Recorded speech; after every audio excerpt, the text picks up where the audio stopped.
अस्सलाम वालेकुम स्टूडेंट्स। आज की वीडियो में हम एक्सरसाइज 5.1 का पार्ट 3 करने जा रहे हैं, जिसमें हम एचसीएफ और एलसीएम के बारे में बात करेंगे। स्टूडेंट, इससे पहले हमने जो पार्ट 2 किया था उसमें हमने क्वेश्चन नंबर 4 तक के सारे क्वेश्चंस कंप्लीट कर लिए। अगर आपको किसी भी क्वेश्चन का कोई भी पार्ट चाहिए तो प्लेलिस्ट में जाके मेरी प्रीवियस वीडियो जरूर देखिएगा। आज की वीडियो में हम क्वेश्चन नंबर 5 से अपना काम शुरू करेंगे, और क्वेश्चन नंबर 5 ये है कि हमारे पास दो एक्सप्रेशंस गिवन है। हम सपोज कर लेते हैं कि ये जो दो एक्सप्रेशन है इनमें से एक पी ऑफ एक्स है। लेट सपोज ये मेरे पास पी ऑफ एक्स है और दूसरी एक्सप्रेशन मेरे पास क्यू ऑफ एक्स है। हमें इसका एचसीएफ गिवन है कि इन दोनों एक्सप्रेशन का जो एचसीएफ है वो है x-3। आप इसका एलसीएम फाइंड आउट कीजिए। अब स्टूडेंट, लास्ट वीडियो में हमने एलसीएम निकालने का फॉर्मूला देखा था। अगर एलसीएम हमारे पास होता है तो इसका मतलब है कि न्यूमरेटर में आप यूज करेंगे product of the polynomial. Product का मतलब ये है कि P of x multiply by Q of x, यानी कि जो दो एक्सप्रेशन आपको गिवन है उन दोनों को मल्टीप्लाई करना है और डिनोमिनेटर में उसका एचसीएफ आता है। तो एचसीएफ तो हमें गिवन है, एचसीएफ इज x-3, तो डिनोमिनेटर में तो आ जाएगा x-3। लेकिन पी ऑफ एक्स ये जो हमारे पास है x² - 11x + 24, इसको हम सिंप्लीफाई करके लिखेंगे। और सिंप्लीफाई किस तरह से किया जाता है कि इसके हम फैक्टर्स बना के लिखेंगे। और फैक्टर बनाने के लिए इसकी मिडिल टर्म ब्रेक करेंगे यहाँ से। तो मिडिल टर्म जब हम ब्रेक करेंगे तो ये हो जाएगा 24 है यहाँ पे। तो मिडिल टर्म ब्रेक करेंगे तो 8×3 = 24, यानी कि 8x - 3x में इसकी मिडिल टर्म ब्रेक करेंगे। तो यहां से हमारे पास x कॉमन आ रहा है, यहाँ से x बचेगा -8, और यहाँ से -3 कॉमन आ रहा है, और x प्लस में से हमने माइनस कॉमन लिया हुआ है तो माइनस रह जाएगा। 3×8 = 24। अब x -8 दोनों ब्रैकेट में कॉमन है तो यहाँ से x आ जाएगा और यहाँ से 3 आ जाएगा। तो इसका मतलब है p ऑफ x को हमने इस तरह से ब्रेक कर लिया है उसके फैक्टर्स में। अब q ऑफ x को हम ब्रेक करते हैं। q ऑफ x हमारे पास है, q ऑफ x हमारे पास है जो सेकेंड एक्सप्रेशन है, दैट इज x² - 6x + 6। अब इसको हमने ब्रेक करना है तो इसको हम, यहाँ पे ये 9 है, सॉरी, यहाँ पे ये 9 होगा। इसको भी करेक्ट कीजिएगा, ये 9 होगा यहाँ पे। तो अब ये इक्वल होगा 3×3 = 9, 3x - 3x करेंगे तो -6 आ जाएगा, +9। तो यहाँ से x कॉमन आ रहा है और इन दोनों टर्म्स में से 3 कॉमन आ रहा है, साथ में x-9, यानी कि जो दो मेरे पास ये फैक्टर बनेंगे x-3 इंटू x-3, यानी कि दोनों फैक्टर मेरे पास x-3 का ही बनेगा। तो p ऑफ x ये मेरे पास q ऑफ x है, और ये मेरे पास p ऑफ x है उसकी सिंप्लीफाइड फॉर्म में। तो p ऑफ x और q ऑफ x दोनों हमने निकाल लिया। अब एलसीएम निकालने के लिए इसको इस इक्वेशन में पुट करेंगे। Put in equation 1, put in equation 1। तो एलसीएम कैसे निकलेगा? पी ऑफ एक्स मेरे पास है x-8 और x-3। क्यू ऑफ एक्स मेरे पास है x-3 इंटू x-3, यानी कि x-3 का स्क्वायर, और डिनोमिनेटर में HCF जो कि खुद x-3 ही है। इसका मतलब है ये फैक्टर इससे कैंसिल हो गया, और मेरे पास जो एलसीएम बचेगा वो आएगा x-8 और x-3 का होल स्क्वायर। चाहे तो यहाँ पे स्टॉप कर दें, या फिर आप अगला एक और स्टेप भी कर सकते हैं जिसमें आप x-3 होल स्क्वायर का फॉर्मूला ओपन करें, यानी कि x-3 a² - 2ab + b² open करेंगे तो यहाँ तक लाके भी आप छोड़ सकते हैं। तो इस तरह से ये मेरे पास एलसीएम आ चुका है। दोनों में से कोई भी आंसर आप लिख सकते हैं। तो इस तरह से हमारे पास इसका रिजल्ट आ गया है, राइट। तो स्टूडेंट, क्वेश्चन नंबर 5 आपने देखा कि अगर हमारे पास एचसीएफ गिवन था तो हमने एलसीएम कैसे फाइंड आउट किया। This is the method to find out the LCM. यहाँ पे ये स्क्वायर नहीं है, right. Now moving toward the next question, that is question number 6. The HCF and LCM of two expressions are x+3 and x³ + 7x² + 7x - 15, यानी कि HCF भी given है हमें, LCM भी गिवन है, और एक एक्सप्रेशन हमें गिवन है, और हमसे पूछा जा रहा है कि आप सेकंड एक्सप्रेशन फाइंड आउट करें। तो स्टूडेंट, फॉर्मूला जो हमारे पास है उसी फॉर्मूले को यूज करते हुए यहाँ पे भी हम काम करेंगे। फॉर्मूला ये है कि आपने अगर HCF एलसीएम निकालना है, जो हम इससे पहले फॉर्मूला यूज कर रहे थे, वो इक्वल होता था कि आप दोनों प्रोडक्ट का यहाँ पे मल्टीप्लाई करें, यानी कि फर्स्ट पॉलिनोमियल जो पी ऑफ एक्स था, इन केस हम इसको डायरेक्ट पी ऑफ एक्स ही कह देते थे, पी ऑफ एक्स, और यहाँ पे सेकंड पॉलिनोमियल था हमारा क्यू ऑफ एक्स।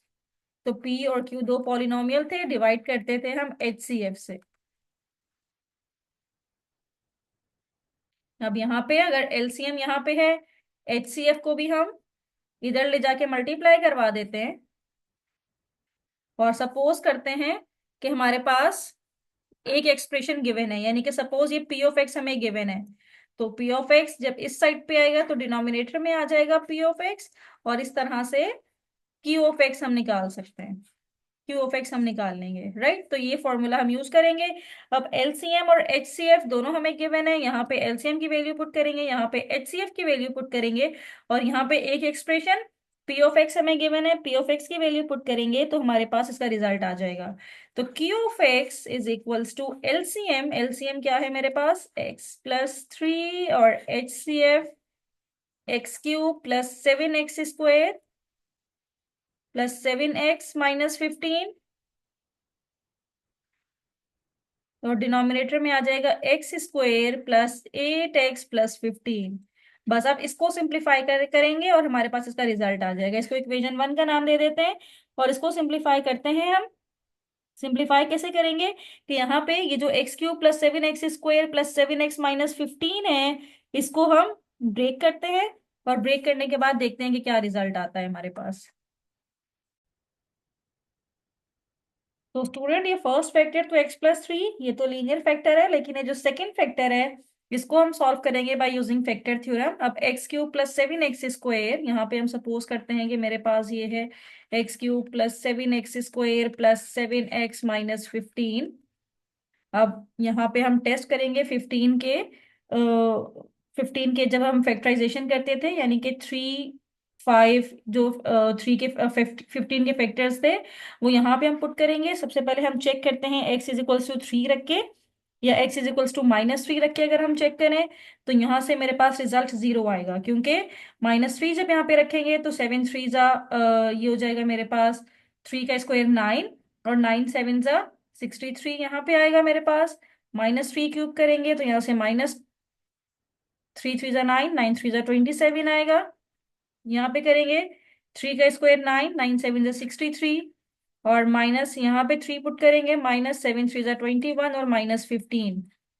अब यहाँ पे ये 63 है, और ये -27 -21 और ये 15, इसको जरा -27 -21 -15, तो ये मेरे पास 2 3 4 5 6 -63 बन रहा है, और कैंसिल करेंगे तो ये रिजल्ट 0 आएगा। इसका मतलब है x = -3, ये इसका मल्टीप्लायर है, और इसका एक फैक्टर हमारे पास क्या बनेगा, x+3। और जब इसका एक फैक्टर हमने निकाल लिया तो अब क्या करेंगे, इसके बाकी पॉलिनोमियल को, यहाँ पे पॉलिनोमियल को हम डिवाइड करवा देंगे x+3 के साथ। तो यहाँ पे मेरे पास x³ है, ये x है तो x² से मल्टीप्लाई होगा, यहाँ पे आ जाएगा x³ +3x², माइनस करेंगे तो ये तो कैंसिल, 7 - 3 4x² +7x - 15। तो अगेन ये मल्टीप्लाई होगा, ये हमें 4x² चाहिए, यहाँ पे सिर्फ x है, तो 4x से इसको मल्टीप्लाई करवाएंगे तो ये आ जाएगा 4x² +4 3 12x, माइनस करवाएंगे तो ये तो कैंसिल हो गया।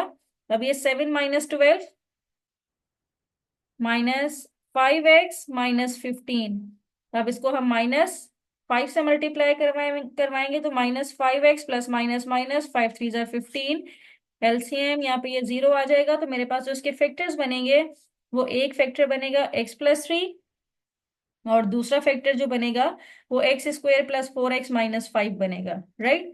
तो हम यहाँ पे लिख देते हैं कि इसके जो फैक्टर्स बनेंगे वो इक्वल होंगे, एक होगा x+3 और दूसरा होगा x² +4x - 5 के।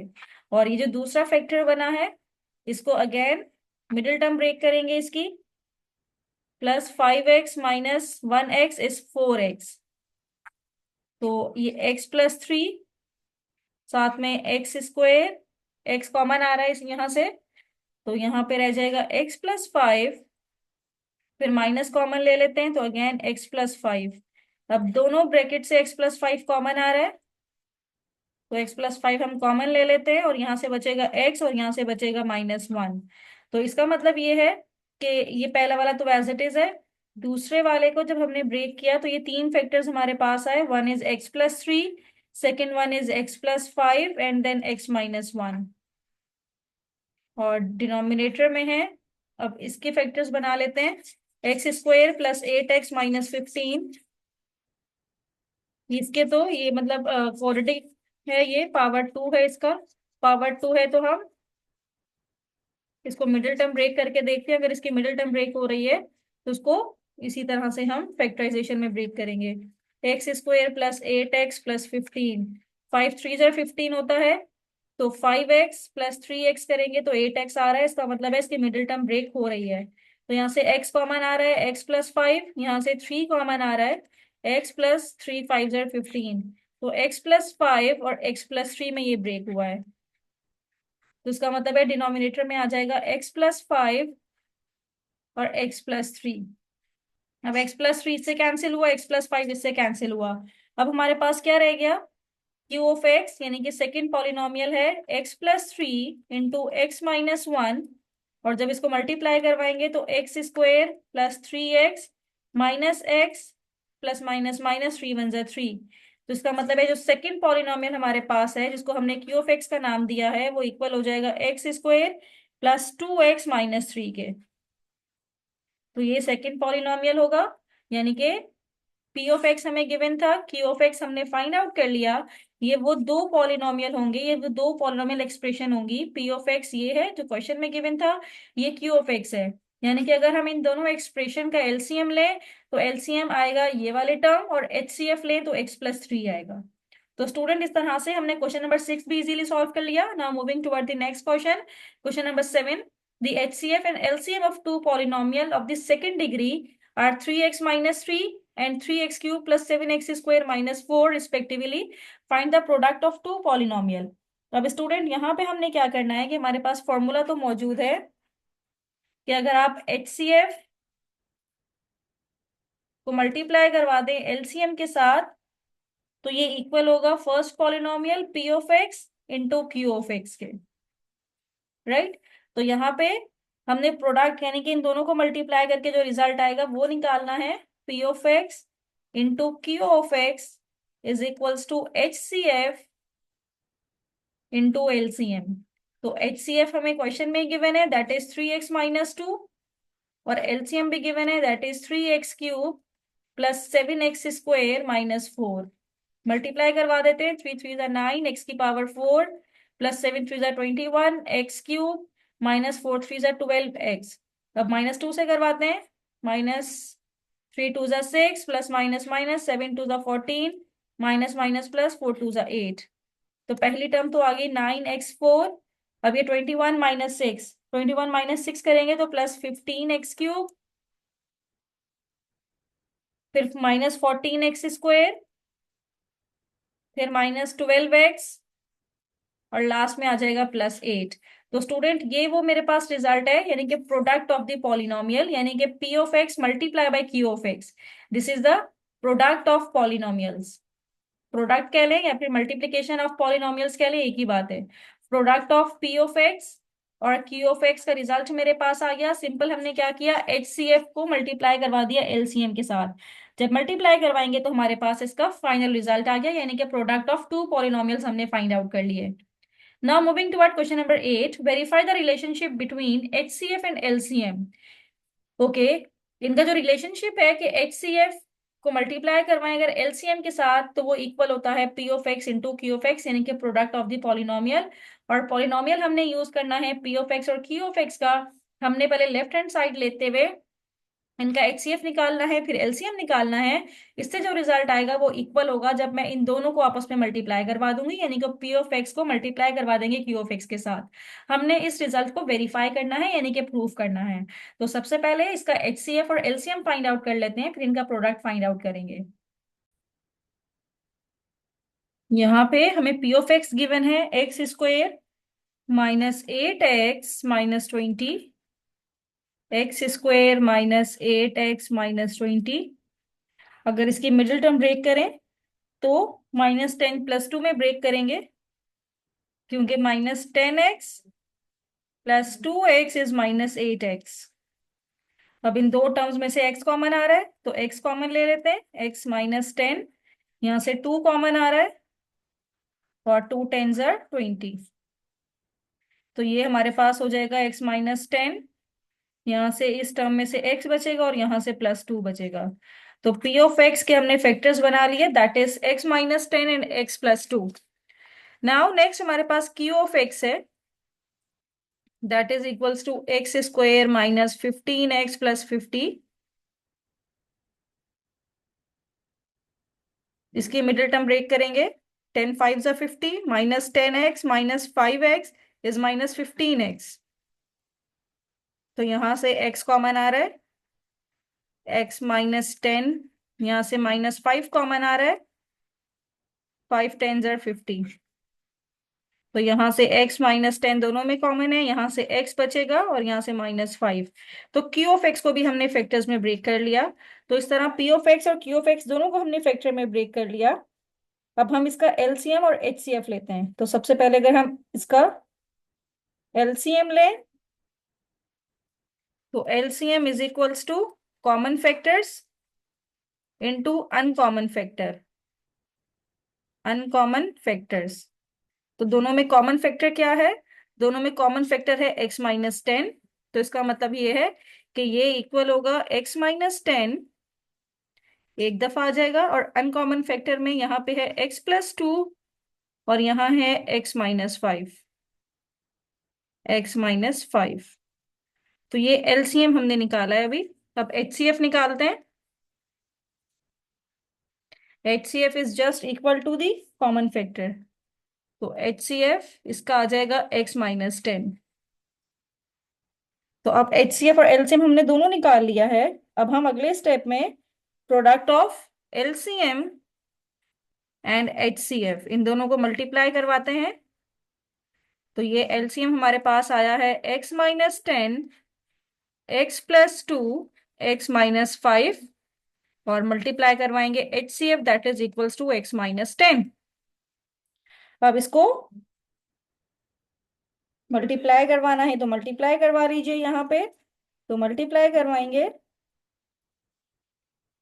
तो ये दो फैक्टर्स x - 10 और x + 2, ये x - 10 का होल स्क्वायर, क्योंकि ये भी x - 10 ये भी x - 10, और इन दोनों को मल्टीप्लाई करवा लेते हैं। x² + 2x - 5x plus minus minus 5 × 2 = 10। अब a - b होल स्क्वायर का फॉर्मूला, a² - 2ab, 10 × 2 = 20 और b² 100। यहाँ से आ जाएगा x² और इसको सिंप्लीफाई करेंगे तो -3x - 10। अब इसको फर्दर सिंप्लीफाई करेंगे तो ये हो जाएगा x⁴, ये इक्वल होगा x⁴ -3x³ -10x²। अब -20x को इससे मल्टीप्लाई करवाते हैं तो -20x³ minus minus plus 23 × 60, x² minus minus plus 20 × 10 = 200x। फिर 100 को मल्टीप्लाई करवाते हैं तो 100x² minus 100 × 3 = 300x plus minus minus 100 × 10 = 1000। तो एलसीएम इंटू एचसीएफ ये आया है x⁴, ये x⁴ की दो टर्म्स हैं तो -23x³ हो जाएगा। फिर -10 + 60 50 होगा, और ये 100 plus 150x² plus 200 - 300 is -100x -1000। तो ये मेरे पास आया है जब मैंने एलसीएम को एचसीएफ से मल्टीप्लाई किया। ये मेरे पास लेफ्ट हैंड साइड का रिजल्ट आया है। अब हम राइट हैंड साइड देखेंगे, राइट हैंड साइड कैसे निकलेगा। ये लेफ्ट हैंड साइड हमने सॉल्व किया था, यानी कि ये वाला फैक्टर हमने सॉल्व किया था, एचसीएम इंटू एलसीएम। अब हम टेकिंग राइट हैंड साइड, और राइट हैंड साइड में हम क्या करेंगे, पी ऑफ एक्स को मल्टीप्लाई करवा देंगे क्यू ऑफ एक्स से। पी ऑफ एक्स ये वाली term, x square minus 8x minus 20, ये मल्टीप्लाई होगा x square minus 15x plus 50। अब इन दोनों को मल्टीप्लाई करवा के देखते हैं यहाँ पे कि क्या रिजल्ट आता है। अगर सेम रिजल्ट आ रहा है जो लेफ्ट हैंड साइड से आ रहा है, इसका मतलब है कि हमारा आंसर करेक्ट है। हमने वेरीफाई कर दिया कि एचसीएफ और एलसीएम को मल्टीप्लाई करें तो वो इक्वल आता है product of the polynomial P of x and Q of x के। तो ये पी ऑफ एक्स और क्यू ऑफ एक्स ये इक्वल हो जाएगा किसके, एक्स स्क्वायर से मल्टीप्लाई होगा तो एक्स की power 4 minus 15x³ plus 50x²। अब -8x को मल्टीप्लाई करवाते हैं तो -8x³ माइनस माइनस प्लस 15 को 8 से मल्टीप्लाई करवाएंगे तो ये आ जाएगा,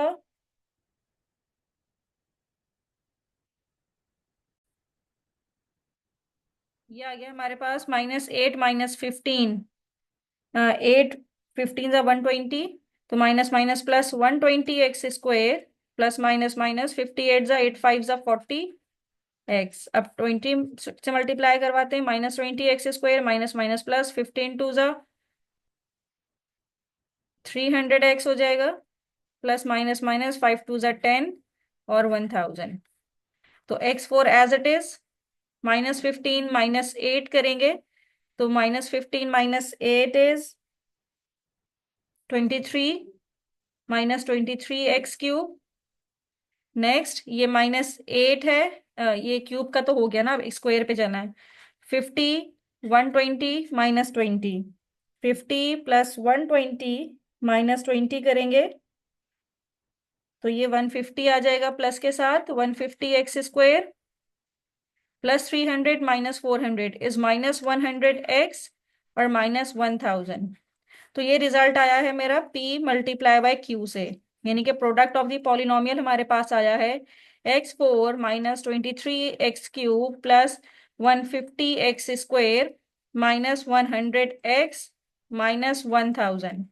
तो स्टूडेंट इस तरह से ये हमारे पास राइट हैंड साइड का रिजल्ट आया है। अब दोनों रिजल्ट चेक कर लीजिए, दोनों रिजल्ट सेम है, यानी कि जो लेफ्ट हैंड साइड है वो इक्वल आ गया हमारा राइट हैंड साइड के। तो हमने प्रूव कर दिया कि एलसीएम और एचसीएफ को मल्टीप्लाई करें या पी और क्यू को मल्टीप्लाई करें, दोनों से रिजल्ट बिल्कुल सेम आएगा। तो इस तरह से क्वेश्चन नंबर 8 हमने कंप्लीटली सॉल्व कर लिया। Now moving toward the next question, that is question number 9। Question number 9 में हमारे पास गिवन है कि carpenter got given some free wooden planks, some are 12 centimetre long and some are 18 centimetre. जो wooden plank है इनके पास कुछ 12 सेंटीमीटर लॉन्ग है और कुछ 18 centimetre. He wants to cut them so that he has equal size planks to make using them easier. What size plank should be cut them into to avoid wasting any food. यानी कि हम दोनों हमने इन दोनों numbers को 12 और 18 को इनका एचसीएफ फाइंड आउट करना है। इससे हमें इन दोनों का इक्वल साइज पता चल जाएगा कि कितने सेंटीमीटर पे दोनों को हमने कट करना है। तो स्टूडेंट यहाँ पे we have to find out HCF of 12 and 18। तो सबसे पहले 12 का हमने एचसीएफ निकालते हैं। तो 12 को अगर हम ब्रेक करें इस तरह से प्राइम फैक्टराइजेशन में, तो 2 6 जा 12, 2 3 जा 6, 3 1 जा 3, तो 12 is equals to 2 into 2 into 3। And same like 18, 2 9 जा 18, 3 3 जा 9, 3 1 जा 3, यानी कि 18 is equals to 2 into 3 into 3। अब इन दोनों में जो हम कॉमन निकालेंगे वही एचसीएफ होगा। अब इन दोनों में जो कॉमन फैक्टर हम निकाल लेते हैं, कौन कौन से कॉमन फैक्टर्स हैं। एक तो 2 है जो दोनों में कॉमन आ रहा है, और एक 3 है जो दोनों में कॉमन आ रहा है। It's mean the common factors are 2 into 3, so the HCF is equals to 6। अब इसका मतलब ये हुआ कि अगर इन दोनों का एचसीएफ 6 आया है तो हमें इक्वल साइज के प्लैंक का साइज मिल गया कि carpenter should cut each piece to be 6 centimetre. Each piece should be should cut 6 centimetre. तो दोनों जो वुडन प्लैंक थे, अगर इनको 6 सेंटीमीटर पे काटा जाए तो वो इक्वल साइज पे कट हो जाएंगे। तो student, now moving toward the last question, question number 10 में हमारे पास गिवन है कि train A and train B stop at Hyderabad at 10:30 AM। Train A stops every 12 minutes and train B stops every 14 minutes. When do they both stop together? यानी कि train ए अगर stop हो रही है 12 मिनट के बाद और ट्रेन बी स्टॉप होती है हर 14 मिनट्स के बाद, तो अब आप ये बताइए कि इन दोनों एक साथ स्टॉप हों तो किस पॉइंट पे या कितने मिनट पे ये दोनों ट्रेन एक साथ स्टॉप होंगी। तो स्टूडेंट, इसका मतलब ये है कि we have to find out the LCM. यानी कि अगर 12 का एलसीएम निकालेंगे हम यहाँ पे, find LCM of 12 minutes and 14 minutes, ताकि पता चले ट्रेन ए और ट्रेन बी एक साथ कब स्टॉप होंगी, कितने मिनट्स के बाद स्टॉप होती हैं एक साथ। तो 12 तो अभी हमने ब्रेक किया था 2 इंटू 3 में, और 14 ब्रेक होगा 2 इंटू 7 में। तो एलसीएम निकालने के लिए we have to find out common factor and then multiply by uncommon factors. तो कॉमन फैक्टर इसमें क्या है, जस्ट 2 है, तो कॉमन फैक्टर तो 2 आ गया, और अनकॉमन फैक्टर में 2 इंटू 3 इंटू 7। तो यहां से मल्टीप्लाई करें, 7 3 जा 21, फिर इसको 4 से मल्टीप्लाई करें तो एलसीएम मेरे पास आ जाएगा 84। तो इसका मतलब ये है कि train A and train B and train B will stop together